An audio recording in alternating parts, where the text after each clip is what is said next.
Chapter number 3 हम लोग आज बात करते हैं पेमेंट ऑफ वेजेज एक्ट 1936 की।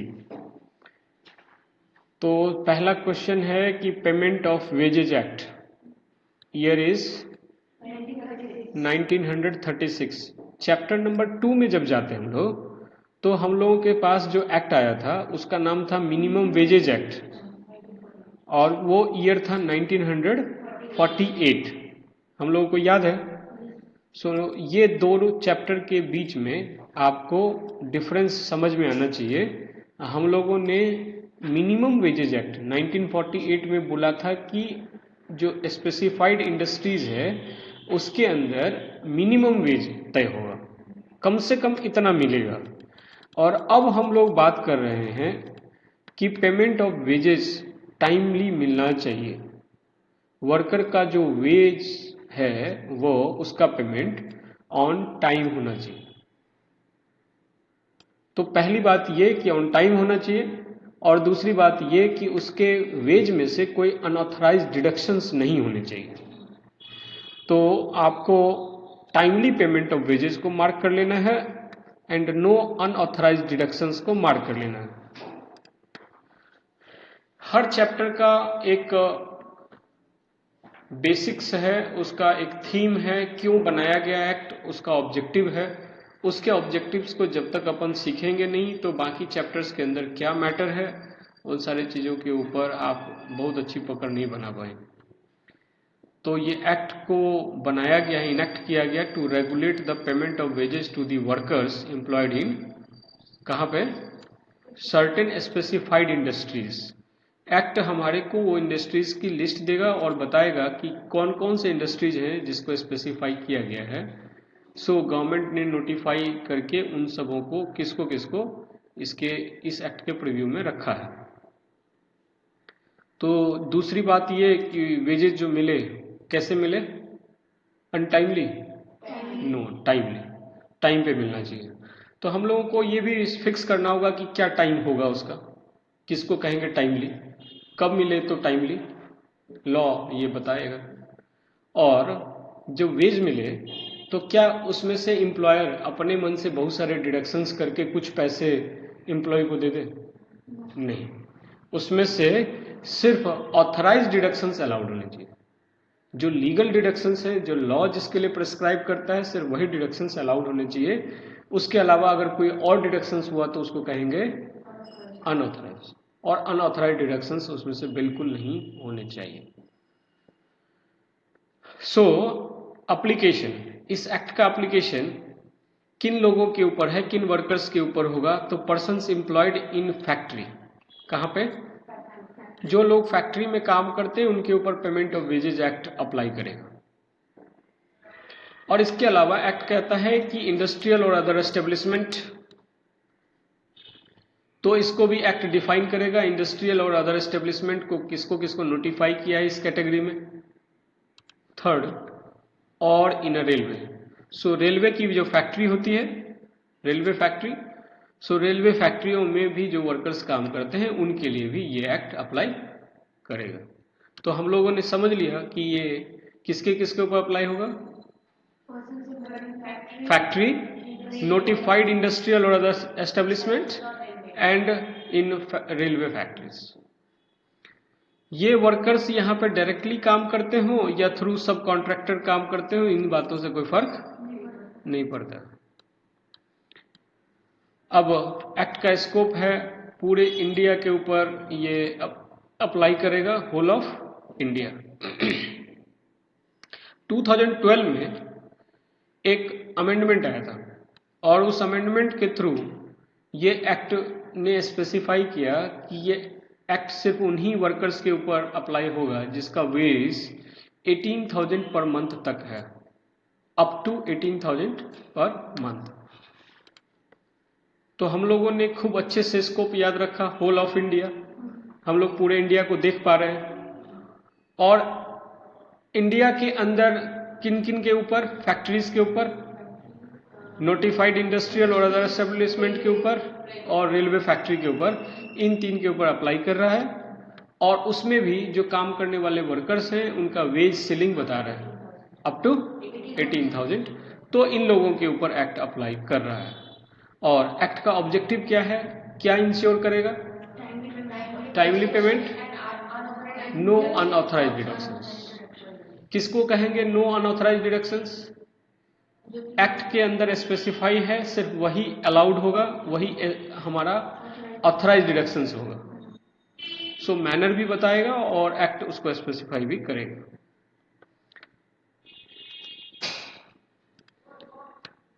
बाकी सारे लेबर लॉज की तरह यहाँ भी कुछ बेसिक कंसेप्ट है और कुछ मिलते जुलते कंसेप्ट हैं, तो आपको याद रखने में ज़्यादा दिक्कत नहीं होगी। वर्कमैन या employed person includes legal representative. Worker के साथ साथ वर्कर इंक्लूड्स लीगल रिप्रेजेंटेटिव। तो अगर कोई वेज बनता है उसका, तो वो उसके डेथ के बाद उसके लीगल रिप्रेजेंटेटिव को मिलना चाहिए, इसलिए उसको इंक्लूड किया गया। लाइकवाइज एम्प्लॉयर का जो डेफिनेशन है वो डेफिनेशन भी इंक्लूड करता है legal representative of deceased employer. तो एम्प्लॉयर की ड्यूटी उसके लीगल रिप्रेजेंटेटिव तक प्रोसीड करेगी। हम लोगों ने कहा था कि एक्ट का स्कोप फैक्ट्री के ऊपर है। तो फैक्ट्री मीन्स सेक्शन यहाँ पे 2IC के अंदर है फैक्ट्री डिफाइन। और फैक्ट्री तो हम लोग जानते हैं कि section 2 subsection M of factories act 1948 में डिफाइन था। तो हम लोग भी वही सेम डेफिनेशन को यहाँ रखेंगे। एंड इंक्लूड्स एनी प्लेस जिसके ऊपर इस एक्ट का सेक्शन 85 सबसेक्शन 1 अप्लाई करता हो, उसको भी हम लोग फैक्ट्री के डेफिनेशन में प्लेस करेंगे। ये हमारे को एक्स्ट्रा मिला है, याद रखेंगे। सेक्शन 85 सबसेक्शन 1 एक तो हो गया फैक्ट्री। फैक्ट्री कहाँ डिफाइन था? 2 subsection M of factories act 1948 plus section 85 subsection 1 of this act के अंदर जो प्लेस है उस प्लेस को भी फैक्ट्री कंसीडर करें। हाँ, जैसा डिफाइन वहां है वही हम लोग यहाँ भी रख रहे हैं, दोनों एक तरीके से मिलता जुलता है। नेक्स्ट, हम लोगों को याद है कि हम लोगों का स्कोप सिर्फ फैक्ट्री तक नहीं था। वो बोलता था कि इंडस्ट्रियल और अदर एस्टेब्लिशमेंट के ऊपर भी ये एक्ट अप्लाई करता है। और मैंने कहा था कि ये नोटिफाइड इंडस्ट्रियल या अदर एस्टेब्लिशमेंट है, तो गवर्नमेंट ने टाइम टू टाइम इनको नोटिफाई किया। आपको ये सेक्शन याद रखने हैं, 2II ये याद रखने हैं, क्योंकि कई बार ये सेक्शन भी पूछ लिया जाएगा। और इनको जोर जोर से बोलकर कुछ हद तक अपने दिमाग में बिठाना है कि इंडस्ट्रियल और अदर एस्टेब्लिशमेंट की कैटेगरी में अलग अलग बहुत सारे ऐसे बिजनेस कैटेगरीज भी हैं, जैसे tramway service, motor transport service. छोटे छोटे पिक्चर्स बना लेंगे और उससे आप इसको याद रखने की कोशिश करेंगे। ये तो जमीन पे चलने वाले हैं, है ना। अब एयर में बात करते हैं, हवा में। एयर ट्रांसपोर्ट सर्विस, सो हम लोग जमीन से ऊपर उठ चुके हैं और अब चलते हैं पानी में। डॉक, वाफ और जेटी, जो ये पानी में चलने वाले। इनलैंड वेजल या मशीन से चलाने वाले वेजल्स, वो भी। इसके अलावा जमीन के अंदर चलते हैं माइन में, क्वेरी और ऑयल फील्ड में। इसके बाद चलते हैं जहाँ से आप देखते हैं कि टी गार्डन्स है, प्लांटेशन में। और इसके अलावा वर्कशॉप और मैन्युफैक्चरिंग एस्टेब्लिशमेंट पे चलते हैं। ये सारे के सारे नोटिफाइड इंडस्ट्रियल और अदर एस्टेब्लिशमेंट हैं। इसके अलावा कुछ एस्टेब्लिशमेंट और भी हैं, जैसे कंस्ट्रक्शन और मेंटेनेंस ऑफ रोड, ब्रिजेज और कैनाल्स, या नेविगेशन और irrigation of water, generation, transmission and distribution of electricity. ये सारे के सारे नोटिफाइड इंडस्ट्रियल और अदर एस्टेब्लिशमेंट की कैटेगरी में हैं। जब पेमेंट ऑफ वेजेज एक्ट की बात कर रहे हैं तो वेजेज को भी थोड़ा डिफाइन करना जरूरी है। जब तक वेजेस डिफाइन नहीं करेंगे तो उसमें से डिडक्शंस का पता नहीं लगेगा। तो हम लोगों को एक्ट डिफाइन करता है वेज। वेज इंक्लूड्स और एक्सक्लूड्स, इन सबों को याद रखना। Includes court settlement award. कैसा? Court settlement award. इसके अलावा ओवर टाइम भी याद रखोगे, overtime wages is included, overtime wages is included, double tick रखेंगे। नेक्स्ट, हॉलीडे वेजेस या लीव पीरियड वेजेस, ये सारे के सारे हमारे को इंक्लूड करने हैं। इसके अलावा एडिशनल रेम्युनरेशन, बोनस, ब्रैकेट में लिखेंगे, बोनस के साइड में लिखेंगे form a part of terms of employment, part of terms of employment. ये वो वाले बोनस हैं जो उसके एम्प्लॉयमेंट के टर्म शीट में ऑलरेडी डिफाइंड है। टर्मिनेशन रेम्युनरेशन, एम्प्लॉय जब टर्मिनेट होगा तो जो नोटिस पीरियड में जो उसको रेम्युनरेशन दिया जाएगा वो भी इसके अंदर इंक्लूडेड है। इंक्लूडेड क्या नहीं है उसको भी तुम्हारे को याद रखना होगा। बोनस और एडिशनल रेम्युनरेशन, इसकी चर्चा अपन कर चुके हैं, लेकिन यहां पे खास बात लिखा हुआ है, not a form part of term of employment. तो अगर एम्प्लॉयमेंट के टर्म्स का पार्ट नहीं है तो ये एक्सक्लूडेड है। इसके अलावा बाकी सबको याद कर जाना है। HRA, पर्क्स लाइक बाकी इन चीजों के लिए जो पर्क्स मिले वो सब। PF contribution by employer and interest on it, इसको भी एक्सक्लूड करेंगे। किसको एक्सक्लूड करेंगे? By employer and interest on it. LTC, leave travel concession को भी हम लोग एक्सक्लूड करेंगे। ग्रेचुइटी को एक्सक्लूड करेंगे। रिम्बर्समेंट ऑफ एक्सपेंसेस को भी एक्सक्लूड करेंगे। एक बार इन सबों को आप रिपीट कर लीजिए, रिवाइज कर लीजिए। वेजेस को डिफाइन करने के बाद अब रिस्पॉन्सिबिलिटी देखते हैं कि पेमेंट ऑफ वेजेस की रिस्पॉन्सिबिलिटी आखिर है किसकी। सेक्शन 3 कहता है कि वेज पेमेंट करने की रिस्पॉन्सिबिलिटी एम्प्लॉयर के ऊपर है। किसके ऊपर है? So every employer who is responsible for payment of wages, every employer. अब कुछ खास और भी नाम लेते हैं, उन सबों को भी याद रखना है। फैक्ट्री के केस में ये मैनेजर की भी रिस्पॉन्सिबिलिटी है। किस केस में? यस, फैक्ट्रीज के केस में।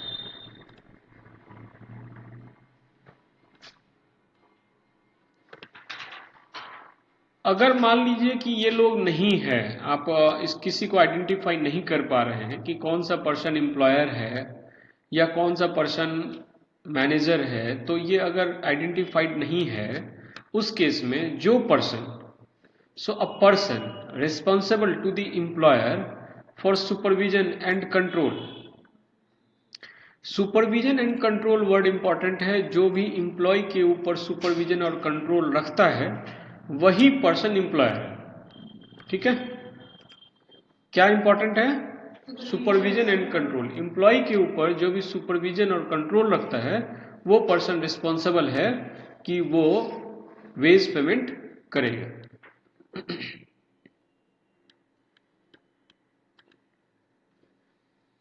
रेलवे की फैक्ट्रियों के केस में, रेलवे एडमिनिस्ट्रेशन के केस में, अगर रेलवे ने किसी पर्सन को नॉमिनेट किया हुआ है, मान लीजिए जनरल मैनेजर है, सो ये जो पर्सन जिसको रेलवे एडमिनिस्ट्रेशन ने नॉमिनेट किया हुआ है, सो उस पर्टिकुलर लोकल एरिया के रिस्पेक्ट में, तो वो पर्सन इसका एम्प्लॉयर डीम्ड प्रोविजन है कि वो मान लिया जाएगा वही एम्प्लॉयर।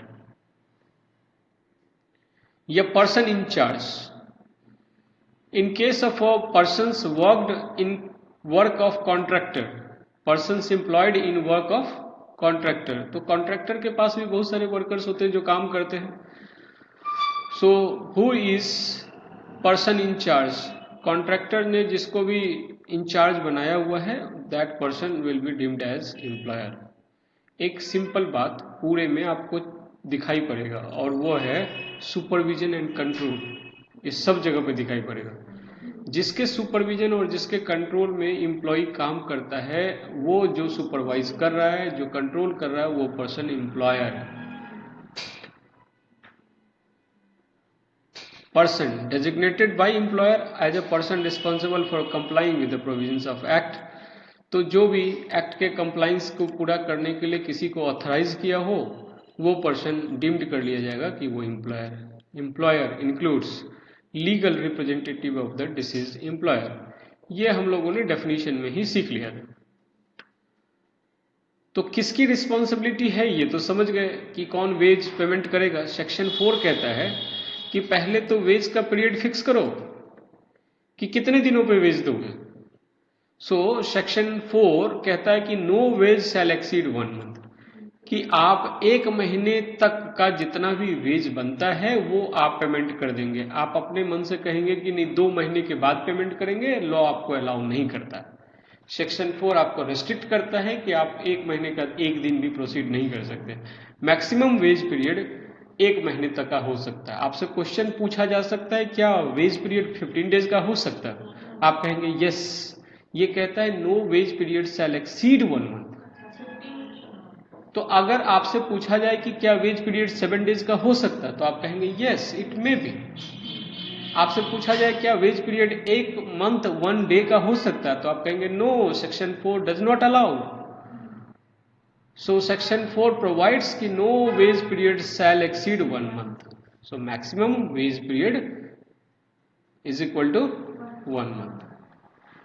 अब किस दिन दोगे, अब ये भी बात आती है नेक्स्ट कि किस दिन वेज पेमेंट होगा। तो सेक्शन 5 इस क्वेश्चन का आंसर देता है time of payment of wages. किस दिन पे पेमेंट हो। वेज पेमेंट करने के लिए आपको बुलेट मार्क्स दिया गया है। सबसे पहले आपको बताया गया है कि wage must be paid on a working day and not on a holiday. किस दिन में वेज पेमेंट किया जाना है। आप एम्प्लॉय को आप ये नहीं कह सकते कि आज संडे है आज वेज पेमेंट होगा।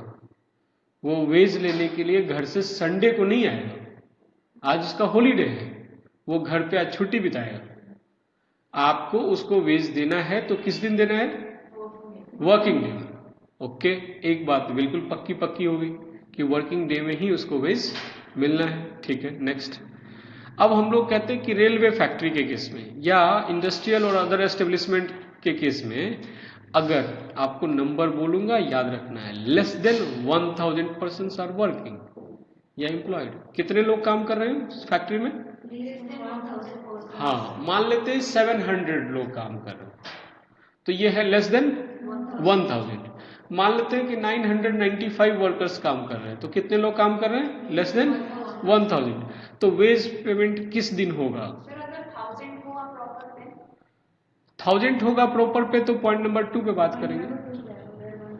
पहले अभी हम लोग बात कर रहे हैं लेस देन 1000 पे, किस पे, अप टू 999 तक बात कर रहे हैं। तो कहते हैं कि वेज पेमेंट किस दिन होगा, before expiry of 7th day. 7 तारीख मैक्सिमम डेट है। अब उसमें से भी कौन सा दिन, वर्किंग डे पे। किस दिन पे, वर्किंग डे पे। 7th डे अगर हॉलीडे है तो क्या 8th को पेमेंट कर दें, नो, तब 6th को पेमेंट कीजिए क्योंकि वर्कर पेमेंट लेने के लिए हॉलीडे को नहीं आएगा। नेक्स्ट, अब यही सारी बातों को ध्यान रखते हुए कहते हैं कि अगर वर्कर काम कर रहे हैं 1000 और मोर, अगर 1000 या उससे ज्यादा लोग काम कर रहे हैं, 2000 लोग काम कर रहे हैं तो सर तब wage period before expiry of 10th day, 10 तारीख तक। तो वेज किस दिन तक पेमेंट हो सकता है, 10th डे, 10 तारीख तक। बाकी सारी बातें ऊपर लिखी गई थी कि 10 तारीख का मतलब है वर्किंग डे में होना चाहिए payment, not on a holiday. 10 तारीख को संडे तो आप उससे पहले जो वर्किंग डे है उस दिन पे पेमेंट कीजिए। हम लोगों ने केस 1, 2 सीख लिया। अब सीखते हैं person employed on a dock, wharf, jetty और इन अ माइन। तो इन लोगों का काम जो होता है वहां पे क्या होता है कि balance of wages found due on completion of final tonnage account of the ship और वैगन, लोडेड अनलोडेड सामान रखा जाता है, उतारा जाता है, वहां से अनलोड किया जाता है। तो ये सब के वजह से कुछ पेमेंट हो रहा है, लेकिन फाइनल पेमेंट जब कब होगा कि जब उसका फाइनल टनेज वहां से अब लोड होगा या अनलोड होगा। तो आप ऐसा कह लें, सिंपल रखें, इतना मुश्किल ना करें। आप कहें डॉक पे काम करने वाले लोग, वॉफ और जेटी और माइन में काम करने वाले लोगों के लिए जो डेट होगी कि कब तक पेमेंट होगा, तो कहेंगे before expiry of the 7th day. लेकिन ये बात 7th डे मतलब 7 तारीख नहीं है, ये expiry of the 7th day from the date of completion of work, completion of work. तो वो काम जो चल रहा था उसके कंप्लीट होने के बाद, हो सकता है कि वो काम का ड्यूरेशन 10 दिन का हो, सो 10 दिन के बाद 7 दिन के अंदर बाकी पेमेंट, फाइनल पेमेंट उसका हो जाना है। तो जो पहले से पेमेंट हो चुका है उसके बाद बैलेंस का पेमेंट कब तक में हो जाना है, before 7th day from the date of completion of work. अब दो अलग अलग केस और सीखते हैं। एक क्या है, हम लोग कहते हैं पर्सन इज टर्मिनेटेड बाय और on behalf of employer. Person को टर्मिनेट कर दिया गया तो उसका फुल एंड फाइनल पेमेंट कब तक में हो जाना है, before expiry of 2nd working day. जिस दिन उसको टर्मिनेट किया गया उसके, हाँ, before expiry of 2nd working day. So 3rd working day तक नहीं जाना है, उसका जो भी टर्मिनेशन हुआ है उससे प्लस 2 वर्किंग डे तक ही उसका डेट है जिस दिन उसका फुल एंड फाइनल पेमेंट दे देंगे। नेक्स्ट, अब हम लोग कह रहे हैं एक बात और वो कह रहे हैं कि termination is due to the closure of establishment. ठीक है, सो अगर टर्मिनेशन किस वजह से हुआ है, क्लोजर ऑफ एस्टेब्लिशमेंट, तो जितना भी वेज उसने कमाया है shall be paid before the expiry of 2nd day. जिस दिन उसका टर्मिनेशन हुआ है उससे 2nd डे में, from the day on which his employment is terminated. आपको पॉइंट नंबर 4 और 5 में कुछ फर्क नजर आया क्या? हाँ, फर्क है। आप पॉइंट नंबर 4 को देखेंगे तो जब टर्मिनेशन हो रही है तो कहा है 2 working day, 2 working day, 2nd working day. ये पॉइंट नंबर 5 में मिसिंग है, वर्किंग डे नहीं है। सो 2 दिन सिर्फ बोला गया है, on the expiry of 2nd day, not 2nd working day.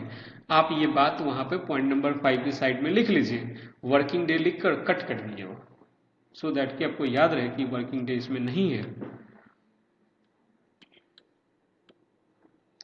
इसके अलावा सेक्शन 6 में कुछ अमेंडमेंट आया है और वो amendment payment of wages amendment act 2017 के हिसाब से ये इसके ऊपर यहाँ पे इंसर्ट हो रहा है। और वो कहता है कि पहली बात तो पहले से चली आ रही है कि all wages shall be paid in current coin और करेंसी नोट और इन बोथ। वेज का पेमेंट कैसे होगा, इन करंट क्वाइन। कैसे क्वाइंस में, जो अभी लोग यूसेज में है, जो चल रहा है उसको कहते हैं करंट क्वाइंस। और करेंसी नोट या करंट करेंसी नोट, तो जो 500 के नोट पहले यूज होते थे अब नहीं यूज होते हैं, क्या उसमें हम लोग वेज पेमेंट कर दें? नहीं, क्योंकि वो अभी करंट करेंसी नोट नहीं है। और इन बोथ दोनों तरीके से हो सकता है। इसके अलावा जो चेंजेज आया है, इस चेंजेस में ये बोला गया है कि अप्रोप्रिएट गवर्नमेंट नोटिफाई कर सकती है, स्पेसिफाई द इंडस्ट्रियल और अदर एस्टेब्लिशमेंट। वो बता सकते हैं कि ये एस्टेब्लिशमेंट के जो एम्प्लॉयर हैं वो इन वर्कर्स के बैंक अकाउंट में डायरेक्टली क्रेडिट कर सकते हैं वेजेस, या फिर उनको चेक दे सकते हैं। इसके अलावा वो कभी भी कैश में पेमेंट नहीं करेंगे। सेक्शन 7 वेरी इंपॉर्टेंट सेक्शन में से एक है। Section 7 provides the objective of this act. Act का ऑब्जेक्टिव था कि अनऑथराइज्ड डिडक्शन से बचाना है वर्कर्स के वेज को। सो सेक्शन 7 ने बोला कि ऑथराइज्ड डिडक्शंस क्या है, ये सारी बात सेक्शन 7 ने डिफाइन कि आप अगर सेक्शन 7 में हैं तो ऑथराइज्ड है, और अगर नहीं है तो अनऑथराइज्ड है, और अनऑथराइज्ड डिडक्शंस नहीं कर सकते। हो गया क्लियर? तो सेक्शन 7 डिफाइन कर रहा है एक बहुत ही इंपॉर्टेंट एस्पेक्ट को कि ये सारे डिडक्शंस अलाउड हैं, following deductions are allowed from the wages.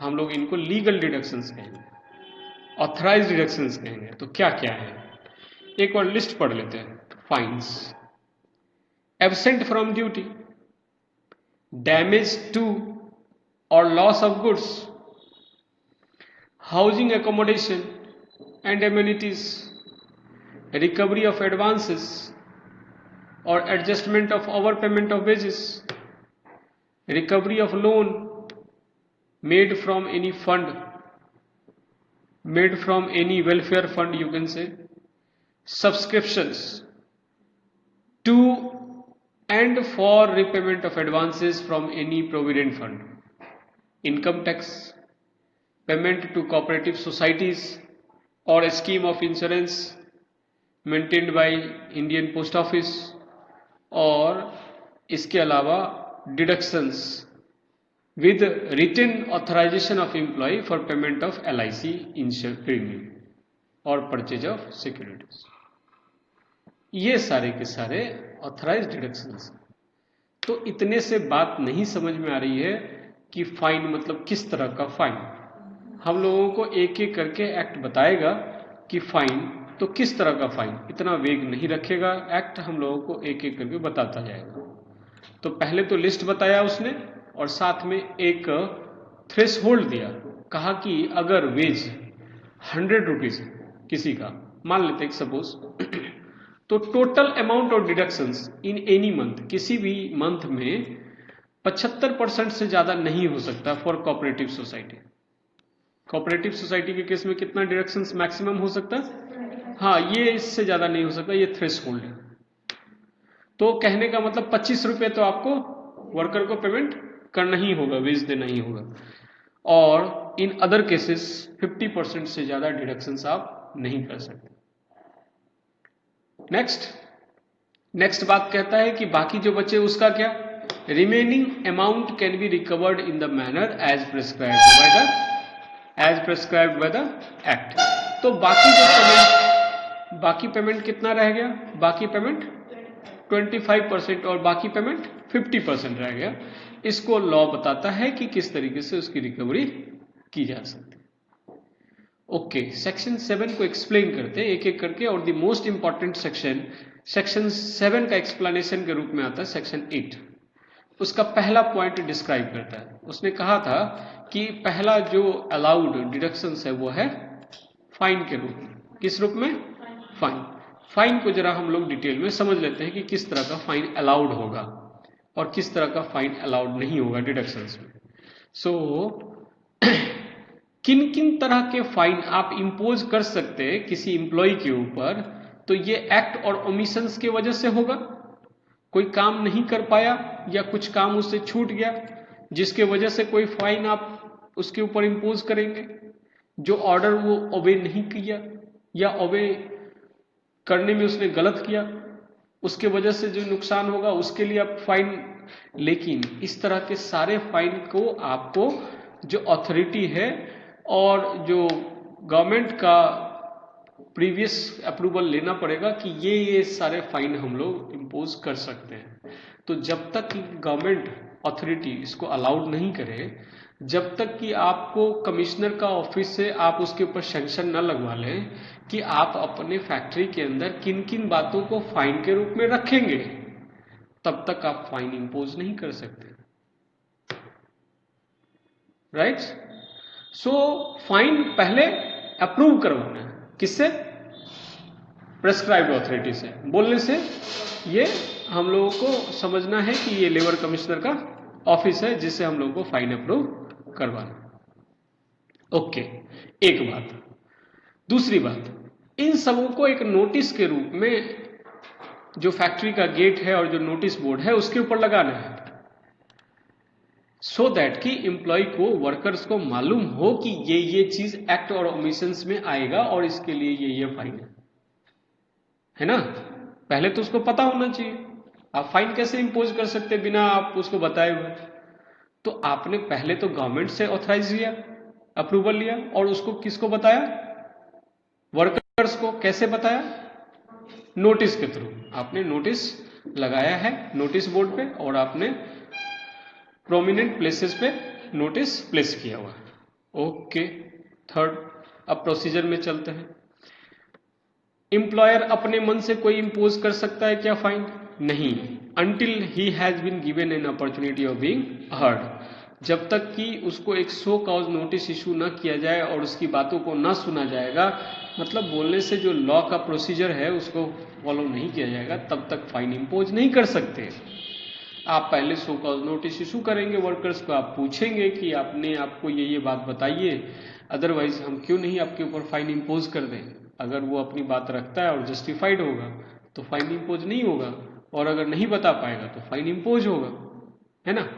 ये सारी बातें। अब एक थ्रेशोल्ड बताएगा। पॉइंट नंबर 4 क्या बताएगा? थ्रेशोल्ड। ये कहता है कि in 1 wage period total amount of fine कितना हो सकता। कितना वेज पीरियड में? 1 वेज पीरियड में हम लोग, हाँ 1 मंथ में, मैक्सिमम 1 मंथ का जो सैलरी है उसमें फाइन के रूप में कितना कलेक्ट मतलब डिडक्ट करवा सकते हैं, कितना डिडक्ट कर सकते हैं। एम्प्लॉयर के पास देखिए सेक्शन 7 ने पूरी लिस्ट दिया था, बोला था कि वेज माइनस ये और फाइन उसमें से सिर्फ एक कंपोनेंट है, फाइन उसमें से सिर्फ एक कंपोनेंट है। तो फाइन में आप मैक्सिमम सिर्फ 3% से ज्यादा आप ऊपर नहीं जा सकते। मैक्सिमम फाइन आप 3% ही इंपोज कर सकते हैं 1 वेज पीरियड में। ओके, नेक्स्ट, अगर उसका एज 15 इयर्स के नीचे है, under the age of 15 years, तो उस वर्कर के ऊपर नो फाइन। कितना फाइन? No fine. और इसके अलावा कोई भी फाइन इंस्टॉलमेंट में नहीं लिया जाएगा। ऐसा नहीं कि आपने उसका साल भर का इंस्टॉलमेंट बांध दिया। और कोई भी पेमेंट फाइन का 90 डेज के बाद नहीं लिया जाएगा। जिस दिन इंपोज किया गया है फाइन, उससे 90 डेज के अंदर रिकवर कर लेना है, इसके बाद नहीं। ओके, किस दिन को समझा जाएगा जी? Deem to have been imposed on the day of act और ओमिशंस। सो जिस दिन गलती हुई है या जिस दिन ये एक्ट कुछ गलत किया है या कुछ छूट गया है, एक्ट का मतलब है करना और ओमिशन का मतलब है छूटना। तो अगर कोई ऑर्डर के छूट जाने की वजह से या होने की वजह से जो भी गलती हुई है उसके 90 डेज, तो फाइन इंपोज करने का और कलेक्ट करने का 2 डेट आपको बता दिया गया। From the date of act और ओमिशन से शुरू होता है और प्लस 90 डेज तक में फाइन कलेक्ट करना। जितने भी फाइन रियलाइज होंगे, जितने भी जमा किए जाएंगे, इन सबों को रिकॉर्ड करना है रजिस्टर में। एम्प्लॉयर कहाँ पर रिकॉर्ड करेगा? रजिस्टर में। और इन सबों को यूज किया जाएगा जो भी वहां पे काम करने वाले वेलफेयर फंड में, आप कह सकते हैं कि ये वेलफेयर फंड में इसका यूज किया जाएगा for the benefits of the persons employed in the factory. किस पर्पज के लिए यूज होगा? वेलफेयर फंड में। ये हम लोग पढ़ रहे थे सेक्शन 7 का सबसे पहला पॉइंट, जो सेक्शन 8 में मिला था। इसके बाद बाकी सबके लिए अलग अलग सेक्शंस हैं और वो सब सीधे सीधे हैं कि एब्सेंट फ्रॉम ड्यूटी। तो सेक्शन 9 कहता है कि जितना अभी दिन काम नहीं किया उसके लिए जो वेज है डिडक्ट होगा। डिडक्शन फॉर, उसमें भी जो स्ट्राइक वगैरह है तो इलीगल स्ट्राइक। किस तरह का स्ट्राइक? हाँ, लीगल स्ट्राइक में वेज मिलता है, इलीगल स्ट्राइक में वेज डिडक्ट होता है। इलीगल स्ट्राइक को हम लोग आगे जाकर चैप्टर में पढ़ेंगे, हम लोग का वर्क्समैन कंपनसेशन एक्ट आएगा, वहां पे इलीगल स्ट्राइक डिफाइन करेंगे। सो डिडक्शंस फॉर डैमेजेस।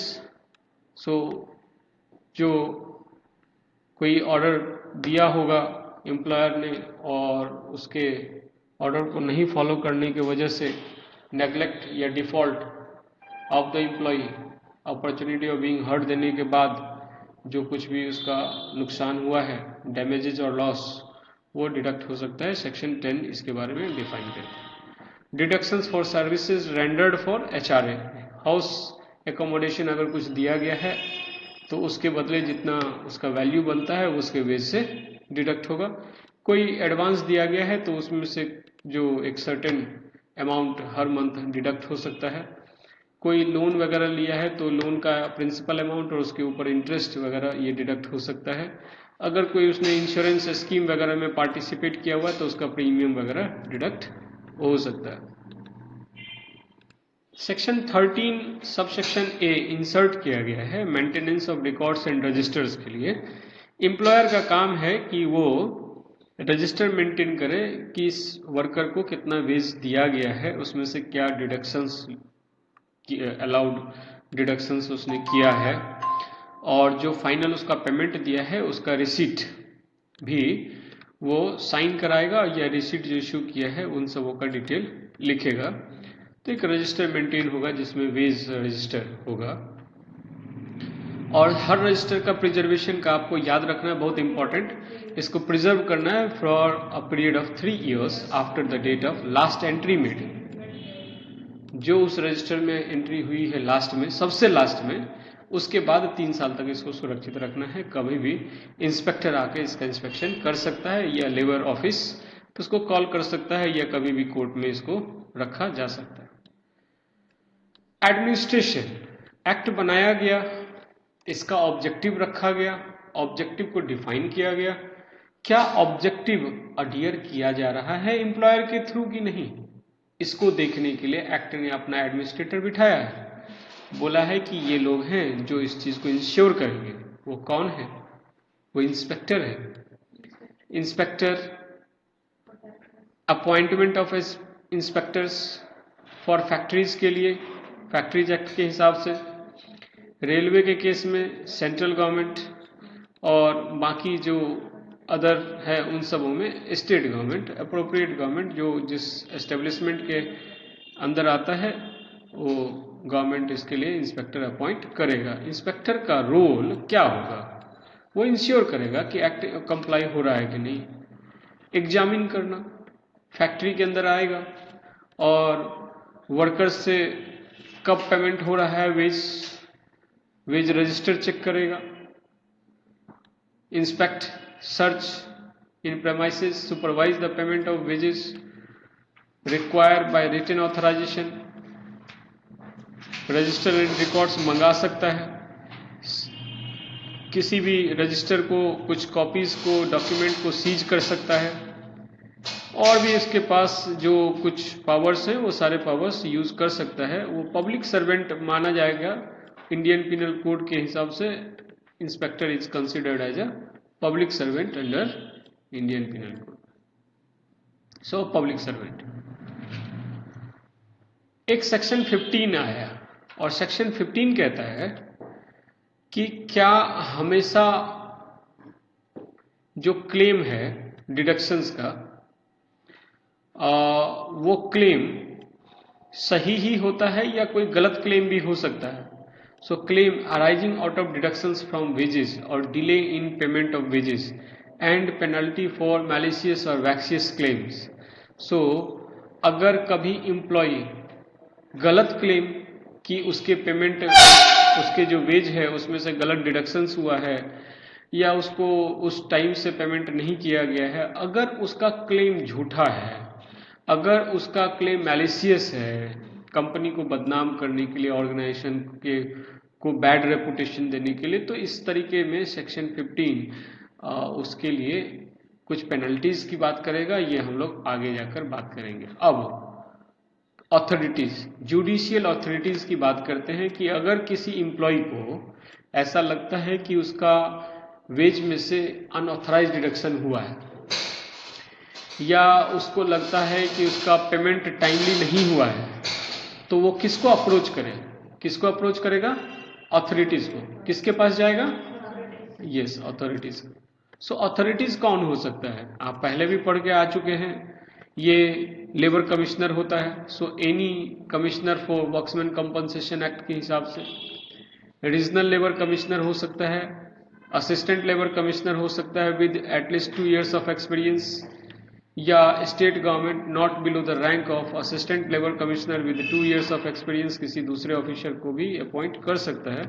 इस तरीके से कोर्ट के ऑफिसर्स को भी अपॉइंट किया जा सकता है, presiding officer of any labour court या इंडस्ट्रियल ट्रिब्यूनल्स और जजेस with experience of civil court और जुडिशियल मजिस्ट्रेट, इन सबों को भी इस रोल में अपॉइंट किया जा सकता है, गवर्नमेंट इनको अपॉइंट कर सकती है।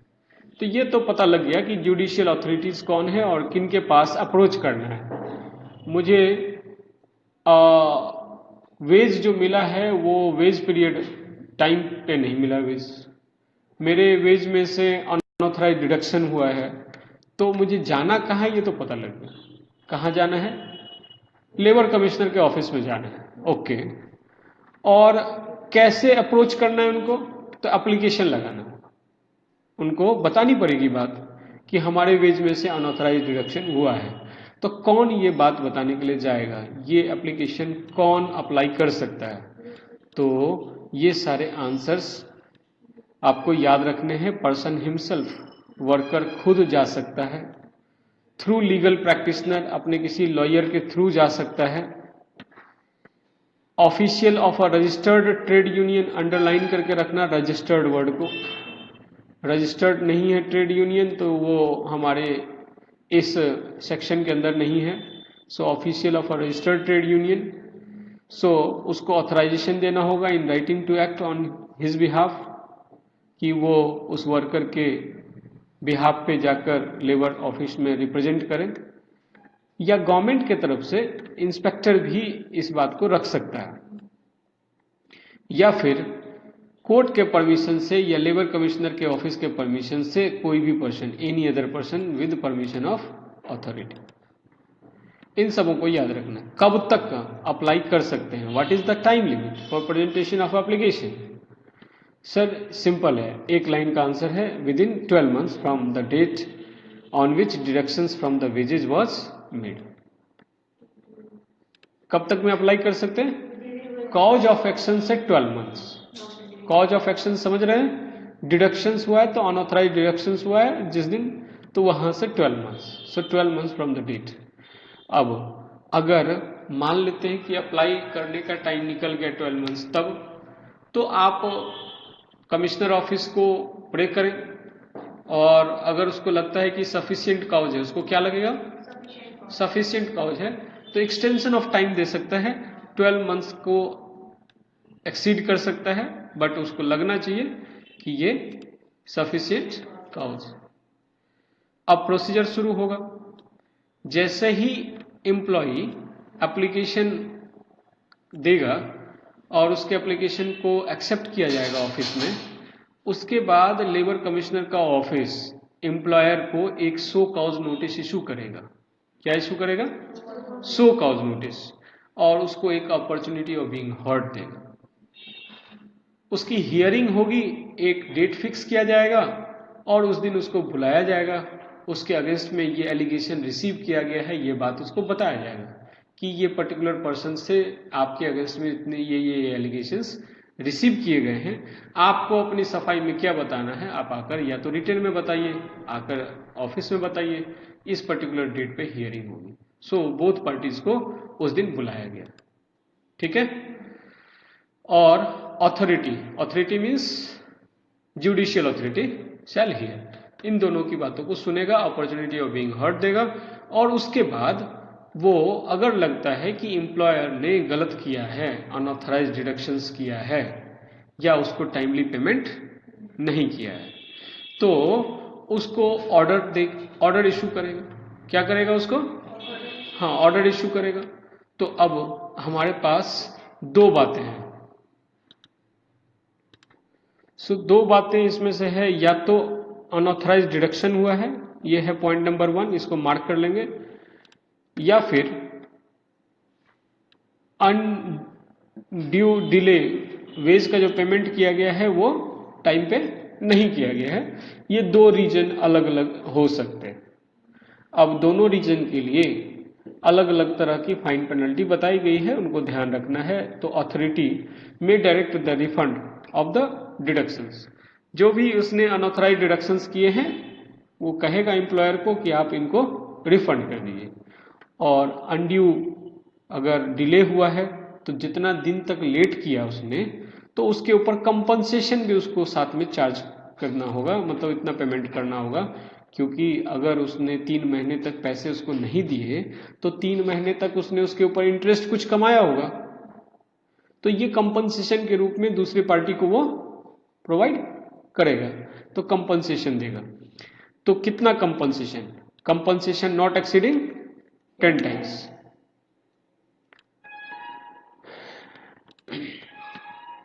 Not exceeding 10 times deducted in the former case and not exceeding 3000 rupees but not less than 1500 in later case. So दो अलग अलग केस हमने कहा। पहले हमने कहा कि एक केस है डिडक्शंस का, अनऑथराइज डिडक्शंस का, और दूसरा कहा हमने डिलेड वेजेस का, टाइम पे पेमेंट नहीं हुआ। तो हम लोग कह रहे हैं कि यहाँ पे दो अलग अलग केसेस के लिए दो अलग अलग पेनल्टी है। तो इन द फॉर्मर केस कितना? नॉट एक्सीडिंग 10 टाइम्स, ये पहले वाले केस के लिए, और दूसरे वाले केस के लिए इसको जरा सीधा कर लिया जाए, इसको लिखिए 1500 मिनिमम और मैक्सिमम 3000। ऐसा लिखने से ये लाइन बिल्कुल सीधी हो जाएगी।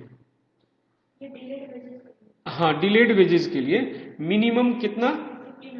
1500 कंपनसेशन और मैक्सिमम कितना कंपनसेशन? 3000। ओके, लेकिन इसमें हम लोग थोड़ा सा और सुधार करेंगे। वो क्या है? इफ द अमाउंट डिडक्टेड और delayed wages are paid before the disposal of application. मान लेते हैं एम्प्लॉयर को पहले से ही एक अच्छी बुद्धि आ गई और उसने अभी केस चल ही रहा था, उसके बीच में उसने पेमेंट कर दी, तो हम लोग उसको थोड़ा रिलैक्स कर देना चाहिए। 3000 का जो उसके ऊपर कंपनसेशन मैक्सिमम है वो नॉट एक्सीडिंग 2000 हो जाएगा। सो मिनिमम तो 1500 है, लेकिन मैक्सिमम को कम हो जाएगा, वो हो जाएगा 2000। सो अथॉरिटी उसको 2000 से ज्यादा पेनल्टी इंपोज नहीं करेगी। Time limit for disposal of claim. Authority के पास क्या टाइम लिमिट है, कब तक में वो पेमेंट करे, केस को डिस्पोज करे? सो हम लोगों ने उसका भी टाइम लिमिट किया हुआ within a period of 3 months. So जब उस ऑफिस ने एप्लीकेशन को रिसीव किया है उसके 3 महीने के अंदर उसको डिस्पोजल कर देना है।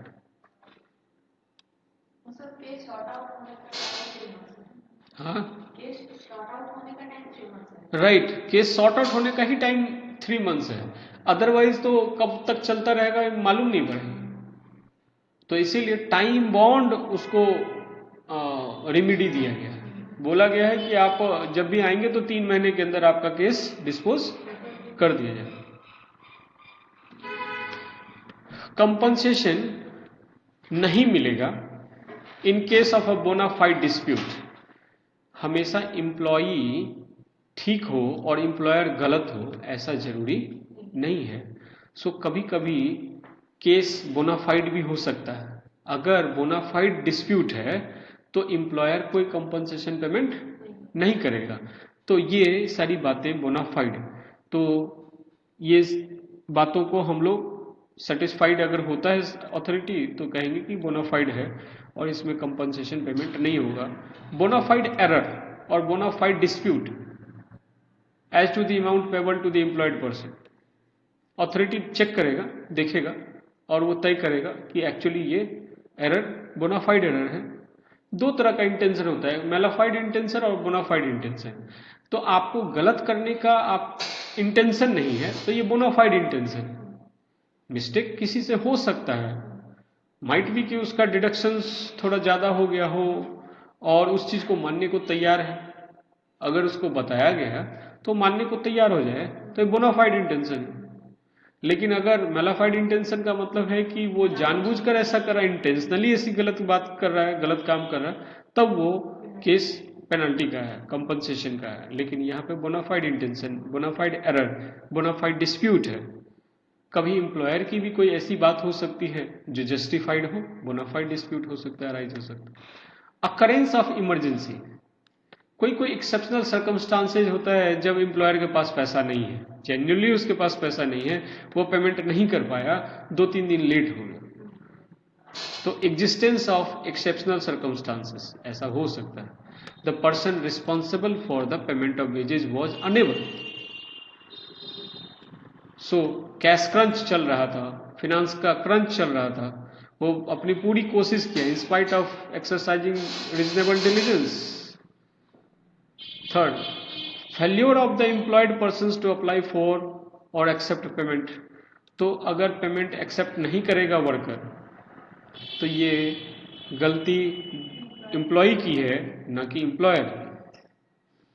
हम लोगों ने सेक्शन 15 कहा था, हमने कहा था कि अगर एम्प्लॉय मैलिशियस क्लेम एम्प्लॉयर के ऊपर लगाएगा तो ऐसे केस में उसको भी पेनल्टी एक्ट प्रोवाइड करेगा। तो उस केस में पेनल्टी दिया गया है नॉट एक्सीडिंग 375 रुपीज। कितना?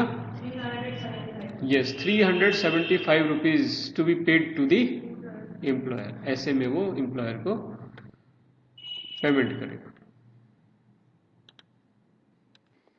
सो पेनल्टी 375 रुपीज पेड करेगा एम्प्लॉयर को। और अगर एम्प्लॉयर को इसका पेमेंट नहीं बनता है, किसी और को पेमेंट बनता है, तो ऐसे केस में penalty not exceeding 375 rupees to be paid to the treasury of the government. Government के ट्रेजरी में जमा करा देना। फाइनली, अगर wages in case of a death of employed person है, सेक्शन 25A कहता है कि जो वर्कर है उसका डेथ हो गया, उस केस में पेमेंट ऑफ वेजेस किसको होगा? Payment of undisputed wages in case of a death. तो पर्सन्स नॉमिनेटेड बाय हिम, जिसको उसने नॉमिनी बनाया था, और अगर उसने किसी को नॉमिनी नहीं बनाया था तो एम्प्लॉयर का काम है कि उसका वेज अथॉरिटी के पास जमा करवा दे, और फिर अथॉरिटी के पास जो भी क्लेम करेगा तो वो प्रूव करेगा कि ये उसका लीगल हियर है, और फाइनली वो पेमेंट उसको अथॉरिटी देगा। चैप्टर आपका कंप्लीट होता है। बहुत ही छोटा चैप्टर था, इसका रिवीजन कर लीजिए, क्विक रिवीजन।